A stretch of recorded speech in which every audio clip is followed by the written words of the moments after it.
আদম থেকে শুরু করে আমাদের নবী পর্যন্ত যত নবী আসছে সব নবীদেরকে আল্লাহ তাআলা সরদার সময় ফজরের ওয়াক্তে নবুয়তি দান করছেন।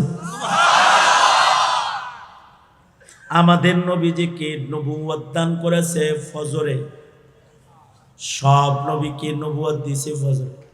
ওক্তটা দামি তাই নামাজটাও দামি, এ কারণে ফজরের নামাজে সওয়াব বেশি, ফজরের নামাজে তিলাওয়াত বেশি, ফজরের নামাজে কুরবানি বেশি। প্রচন্ড শীতে লেপের নিচে বাইরে ঠান্ডা পানি দিয়ে অজু করে কুয়াশার মধ্যে হাইটা মসজিদে যায়, চোখে ভরা ঘুম, দুর্বল বদন, লম্বা তেলাওয়াতে দাঁড়ায় যায়। ইমাম সাহেব লম্বা তেলাওয়াত করে, মুক্তাদিও আল্লাহর প্রেমী লম্বা তেলাওয়াত শুনে, এটা ফজরের বৈশিষ্ট্য। আকিমিস সালাতা লিদুলুকিশ শামসি ইলা গাসাকিল লাইল, আকিমিস সালাতা লিদুলুকিশ শামসি ইলা গাসাকিল লাইলি ওয়া কুরআনাল ফাজর, কুরআনাল ফাজর, ইন্না কুরআনাল ফাজরি কানা মাশহুদা।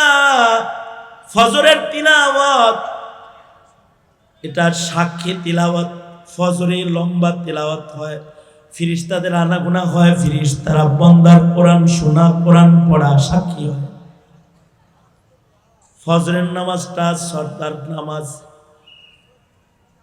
যারা ফজর পড়নেওয়ালা হয় আল্লাহ তাআলা তাদের জান্নাতের সরদারিটা দিয়ে দেয়।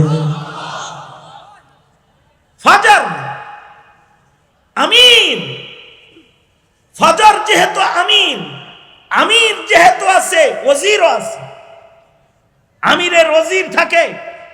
ওয়াক্তুল ফজর হলো আমিন আর ওয়াক্তুল আসর হলো ওজির।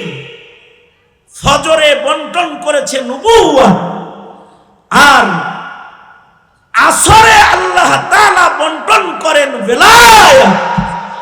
যারা আসর হিফাজতকারী হয় তাদের আল্লাহ তাআলা বেলায়াত দান করেন।